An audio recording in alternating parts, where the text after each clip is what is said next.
Wuthering Heights. Chapter 7. Cathy stayed at Thrushcross Grange 5 weeks till Christmas. By that time her ankle was thoroughly cured, and her manners much improved. The mistress visited her often in the interval, and commenced her plan of reform by trying to raise her self-respect with fine clothes and flattery, which she took readily, so that, instead of a wild, hatless little savage jumping into the house and rushing to squeeze us all breathless, there lighted from a handsome black pony a very dignified person, with brown ringlets falling from the cover of a feathered beaver, and a long cloth habit, which she was obliged to hold up with both hands that she might sail in. Hindley lifted her from her horse, exclaiming delightedly, "Why, Cathy, you're quite a beauty. I could scarcely have known you. You look like a lady now. Isabel Linton is not to be compared with her, is she, Francis?" "Isabella has not her natural advantages," replied his wife, "but she must mind and not grow wild again here. Ellen, help Miss Catherine off with her things. Stay, dear, you'll disarrange your curls. Let me untie your hat." I removed the habit, and there shone forth beneath the grand plaid silk frock, white trousers, and burnished shoes, and while her eyes sparkled joyfully when the dogs came bounding up to welcome her, she dared hardly touch them, lest they should fawn upon her splendid garments. She kissed me gently. I was all flour making the Christmas cake, and it would not have done to give me a hug. And then she looked round for Heathcliff.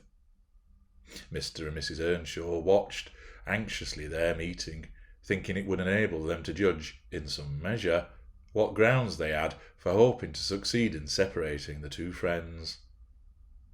Heathcliff was hard to discover at first. If he were careless and uncared for before Catherine's absence, he had been 10 times more so since. Nobody but I even did him the kindness to call him a dirty boy, and bid him wash himself once a week. And children of his age seldom have a natural pleasure in soap and water. Therefore, not to mention his clothes, which had seen 3 months' service in mire and dust, and his thick uncombed hair, the surface of his face and hands were dismally beclouded. He might well skulk behind the settle on beholding such a bright, graceful damsel enter the house, instead of a rough-headed counterpart of himself. As he expected. "Is Heathcliff not here?" she demanded, pulling off her gloves, and displaying fingers wonderfully whitened with doing nothing and staying indoors. "Heathcliff, you may come forward," cried Mr. Hindley, enjoying his discomfiture, and gratified to see what a forbidding young blackguard he would be compelled to present himself. "You may come and wish Miss Catherine welcome like the other servants." Cathy, catching a glimpse of her friend in his concealment, flew to embrace him. She bestowed 7 or 8 kisses on his cheek within the second, and then stopped, and drawing back, burst into a laugh, exclaiming, "Why, how very black and cross you look, and how funny and grim! But that's because I'm used to Edgar and Isabella Linton. Well, Heathcliff, have you forgotten me?" She had some reason to put the question, for shame and pride threw double gloom over his countenance, and kept him immovable. "Shake hands, Heathcliff," said Mr. Earnshaw, condescendingly, "once in a way that is permitted." "I shall not," replied the boy, finding his tongue at last. "I shall not stand to be laughed at. I shall not bear it." And he would have broken from the circle, but Miss Cathy seized him again. "I didn't mean to laugh at you," she said. "I couldn't hinder myself, Heathcliff. Shake hands at least. What are you sulky for? It was only that you looked odd. If you wash your face and brush your hair, it'll be all right, but you're so dirty." She gazed concernedly at the dusky fingers she held in her own, and also at her dress, which she feared had gained no embellishment from its contact with his. "You needn't have touched me," he answered, following her eye and snatching away his hand. "I shall be as dirty as I please, and I like to be dirty, and I will be dirty." With that, he dashed head foremost out of the room, amid the merriment of the master and mistress, and to the serious disturbance of Catherine, who could not comprehend how her remark should have produced such an exhibition of bad temper. After playing lady's maid to the newcomer, and putting my cakes in the oven, and making the house and kitchen cheerful with great fires befitting Christmas Eve, I prepared to sit down and amuse myself by singing carols, all alone, regardless of Joseph's affirmations that he considered the merry tunes I chose as next door to songs. He had retired to private prayer in his chamber, and Mr. and Mrs. Earnshaw were engaging Miss's attention by sundry gay trifles brought to her to present for the little Lintons as an acknowledgment of their kindness. They had invited them to spend the morrow at Wuthering Heights, and the invitation had been accepted, on one condition. Mrs. Linton begged that her darlings might be kept carefully apart from that naughty, swearing boy. Under these circumstances, I remained solitary. I smelt the rich scent of the heating spices, and admired the shining kitchen utensils. The polished clock, decked in holly, the silver mugs ranged on a tray ready to be filled with mulled ale for supper, and above all, the speckless purity of my particular care, the scoured and well-swept floor. I gave due inward applause to every object, and then I remembered how old Earnshaw used to come in when he was all tidied, and call me a cant lass, and slip a shilling into me hand as a Christmas box. And from that I went on to think of his fondness for Heathcliff, and his dread lest he should suffer neglect after death had removed him, and that naturally led me to consider the poor lad's situation now. And from singing I changed my mind to crying. It struck me soon, however, there would be more sense in endeavouring to repair some of his wrongs than shedding tears over them. I got up and walked into the court to seek him. He was not far. I found him smoothing the glossy coat of the new pony in the stable, and feeding the other beasts, according to custom. "Make haste, Heathcliff," I said. "The kitchen's so comfortable, and Joseph is upstairs. Make haste, and let me dress you smart before Miss Cathy comes out, and then you can sit together with the whole hearth to yourselves, and have a long chatter till bedtime." He proceeded with this task, and he never turned his head towards me. "Come, are you coming?" I continued. "There's a little cake for each of you, nearly enough, and you'll need half an hour's donning." I waited 5 minutes, but getting no answer left him. Catherine supped with her brother and sister-in-law. Joseph and I joined in an unsociable meal, seasoned with reproofs on one side and sauciness on the other. His cake and cheese remained on the table all night for the fairies. He managed to work until 9 o'clock, and then marched dumb and dour to his chamber. Cathy sat up late, having a world of things to order for the reception of her new friends. She came into the kitchen once to speak to her old one, but he was gone, and she only stayed to ask what was the matter with him, and then went back. In the morning he rose early, and as it was an holiday, carried his ill humour on to the moors, not reappearing till the family were departed for church. Fasting and reflection seemed to have brought him to a better spirit. He hung about me for a while, and having screwed up his courage, exclaimed abruptly, "Nelly, make me decent. I'm going to be good." "High time, Heathcliff," I said. "You have grieved Catherine. She's sorry she never came home, I dare say. It looks as if you envied her, because she's more thought of than you." The notion of envying Catherine was incomprehensible to him, but the notion of grieving her he understood clearly enough. "Did she say she was grieved?" he inquired, looking very serious. "She cried when I told her you were off again this morning." "Well, I cried last night," he returned, "and I had more reason to cry than she." "Yes, you had the reason of going to bed with a proud heart and an empty stomach," said I. "Proud people breed sad sorrows for themselves, but if you'd be ashamed of your touchiness, you must ask pardon, mind, when she comes in. You must go up and offer to kiss her, and say, 'You know best what to say.' Only do it heartily, and not as if you thought her converted into a stranger by her grand dress. And now, though I have dinner to get ready, I'll steal time to arrange you so that Edgar Linton shall look quite a doll beside you, and that he does. You're younger, and yet I'll be bound you're taller and twice as broad across the shoulders. You could knock him down in a twinkling. Don't you feel that you could?" Heathcliff's face brightened a moment, and then it was overcast afresh, and he sighed. But Nelly, if I knocked him down 20 times, they wouldn't make him less handsome or me more so. I wish I had light hair and a fair skin, and was dressed and behaved as well, and had a chance of being as rich as he will be. And cried for mamma at every turn, I added, and trembled if a country lad heaved his fist against you, and sat at home all day for a shower of rain. Oh, Heathcliff, you are showing a poor spirit. Come to the glass, and I'll let you see what you should wish. Do you mark those 2 lines between your eyes, and those thick brows? That, instead of rising arch, sink in the middle, and that couple of black fiends so deeply buried, who never open the windows boldly, but lurk glinting under them, like devil's spies. Wish and learn to smooth away the surly wrinkles, to raise your lids frankly, and change the friends to confident, innocent angels, suspecting and doubting nothing, and always seeing friends where they are not sure of foes. Don't get the expression of a vicious cur that appears to know the kicks it gets or its desert, and yet hates all the world, as well as the kicker, for what it suffers.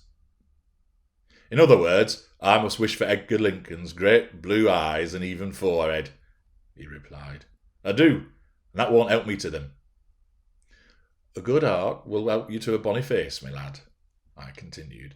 If you are a regular black, and a bad one will turn the bonniest into something worse than ugly. And now that we've done washing, and combing, and sulking, tell me whether you don't think yourself rather handsome. I'll tell you, I do. You're fit for a prince in disguise. Who knows but your father was Emperor of China, and your mother an Indian Queen, each of them able to buy up, with 1 week's income, Wuthering Heights and Thrushcross Grange together, and you were kidnapped by wicked sailors and brought to England. Were I in your place, I would frame high notions of my birth, and the thoughts of what I should give me courage and dignity to support the oppressions of a little farmer. So I chattered on, and Heathcliff gradually lost his frown, and began to look quite pleasant, when all at once our conversation was interrupted by a rumbling sound moving up the road and entering the court.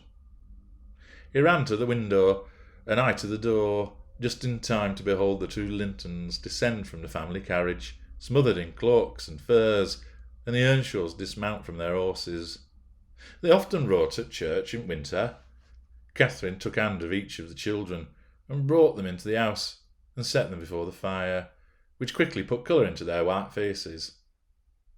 I urged my companion to hasten now and show his amiable humour, and he willingly obeyed. But ill luck would have it that as he threw open the door leading from the kitchen on one side, Hindley opened it on the other. They met, and the master, irritated at seeing him clean and cheerful, or perhaps eager to keep his promise to Mrs. Linton, shoved him back with a sudden thrust, and angrily bade Joseph, "Keep the fellow out of the room. Send him into the garret till dinner is over. He'll be cramming his fingers in the tarts and stealing the fruit if left alone with them for a minute." "Nay, sir," I couldn't avoid answering.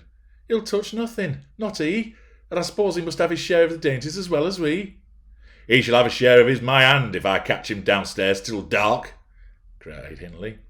"Begone, you vagabond. What, you're attempting the coxcomb, are you? Wait till I get hold of those elegant locks, see if I won't pull them a bit longer." "They are long enough already," observed Master Linton, peeping from the doorway. "I wonder they don't make his head ache. It's like a colt's mane over his eyes." He ventured this remark without any intention to insult, but Heathcliff's violent nature was not prepared to endure the appearance of impertinence from one whom he seemed to hate, even then, as a rival. He seized a tureen of hot apple sauce, the first thing that came under his grip, and dashed it full against the speaker's face and neck, who instantly commenced a lament that brought Isabella and Catherine hurrying to the place. Mr. Earnshaw snatched up the culprit directly and conveyed him to his chamber, where doubtless he administered a rough remedy to cool the fit of passion, for he appeared red and breathless. I got the dishcloth and rather spitefully scrubbed Edgar's nose and mouth, affirming it served him right for meddling. His sister began weeping to go home, and Cathy stood by confounded, blushing for all.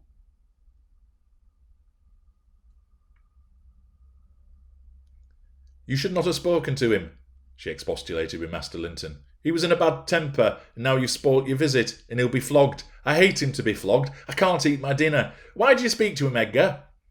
"I didn't," sobbed the youth, escaping from my hands and finishing the remainder of the purification with his cambric pocket handkerchief. "I promised Mamma that I wouldn't say one word to him, and I didn't." "Well, don't cry," replied Catherine contemptuously. "You're not killed. Don't make more mischief. My brother is coming. Be quiet. Hush, Isabella. Has anybody hurt you?" There, children, to your seats," cried Hindley, bustling in. "That brute of a lad has warmed me nicely. Next time, Master Edgar, take the law into your own fists. It'll give you an appetite." The little party required its equanimity at sight of the fragrant feast. They were hungry after their ride, and easily consoled. Since no real harm had befallen them, Mr. Earnshaw carved bountiful platefuls, and the mistress made them merry with lively talk. I waited behind her chair, and was pained to behold Catherine, with dry eyes and indifferent air, commence cutting up the wing of a goose before her.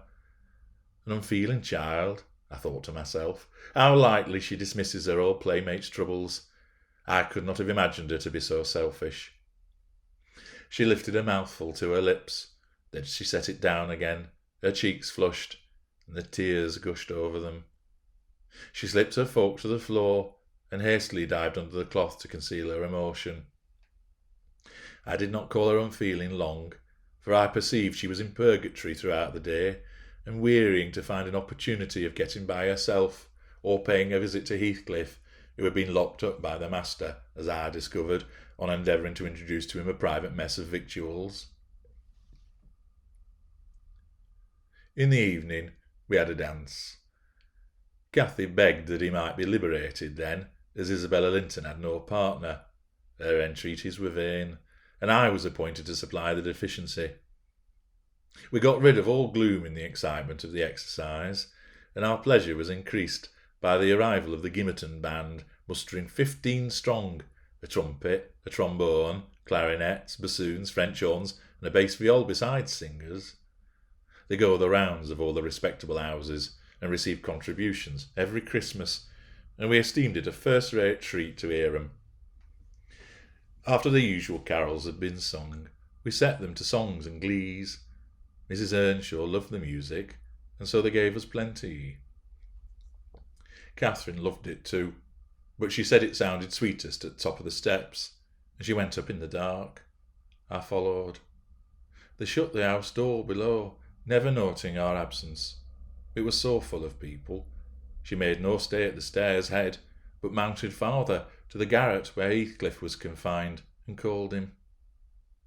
He stubbornly declined answering for a while.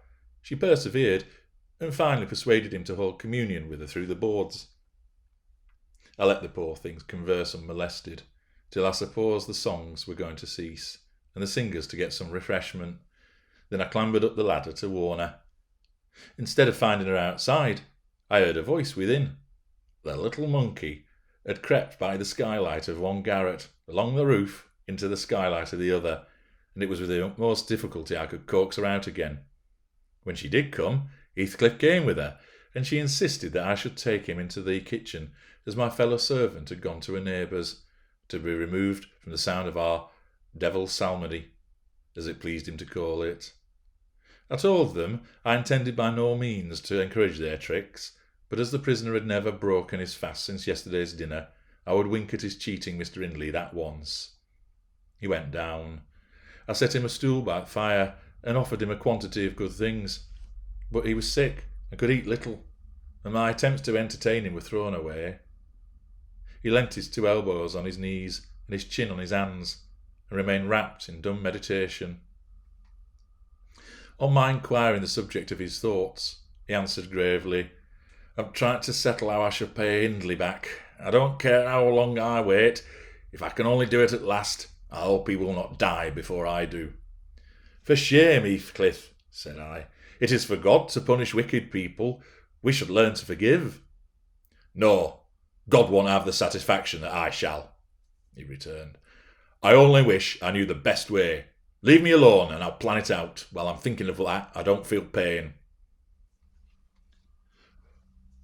"But, Mr. Lockwood, I forget these tales cannot divert you.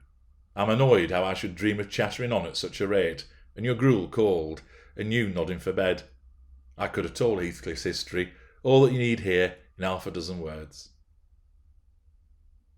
Thus interrupting herself, the housekeeper rose and proceeded to lay aside her sewing, but I felt incapable of moving from the hearth, and I was very far from nodding.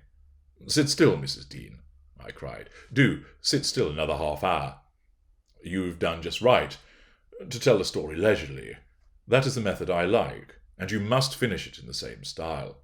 I am interested in every character you have mentioned, more or less." "The clock is on stroke of 11, sir." "No matter. I am not accustomed to go to bed in the long hours. 1 or 2 is early enough for a person who lies till 10. "You shouldn't lie till 10. There's the very prime of the morning gone before that time. A person who has not done one half day's work by 10 o'clock runs a chance of leaving the other half undone." "Nevertheless, Mrs. Dean, resume your chair, because tomorrow I intend lengthening the night till afternoon. I prognosticate for myself an obstinate cold, at least." "I ought not, sir. Well, you must allow me to leap over some 3 years. During that space, Mrs. Earnshaw—" "No, I'll allow nothing of the sort. Are you acquainted with the mood of mind in which, if you were seated alone, and the cat licking its kitten on the rug before you, you would watch the operation so intently that pussy's neglect of one ear would put you seriously out of temper?" "A terribly lazy mood, I should say." "On the contrary, a tiresomely active one. It is mine, at present, and therefore," continue minutely, "I perceive that people in these regions acquire, over people in towns, the value that a spider in a dungeon does over a spider in a cottage, to their various occupants. And yet the deepened attraction is not entirely owing to the situation of the looker-on. They do live more in earnest, more in themselves, and less in surface change and frivolous external things. I could fancy a love for life here, almost possible, and I was a fixed unbeliever in any love of a year's standing. One state resembles setting a hungry man down to a single dish, on which he may concentrate his entire appetite and do it justice. The other, introducing him to a table laid out by French cooks. Perhaps we can extract as much enjoyment from the whole, but each part is a mere atom in his regard and remembrance." "Oh, here we are, same as anywhere else, when you get to know us," observed Mrs. Dean, somewhat puzzled at my speech. "Excuse me," I responded. "You, my good friend, are striking evidence against that assertion. Excepting a few provincialisms of slight consequence, you have no marks of the manners which I am habituated to consider as peculiar to your class. I am sure you have thought a great deal more than the generality of servants think. You have been compelled to cultivate your reflective faculties for want of occasions for frittering your life away in silly trifles." Mrs. Dean laughed. "I certainly esteem myself a steady, reasonable kind of body," she said. "Not exactly from living among hills and seeing one set of faces and one set of actions from year's end to year's end, but I've undergone sharp discipline, which has taught me wisdom. And then I've read more than you would fancy, Mr. Lockwood. You couldn't open a book in this library that I haven't looked into, and got something out of also, unless it be that range of Greek and Latin and that of French, and those I know from one another. It is as much as you can expect of a poor man's daughter.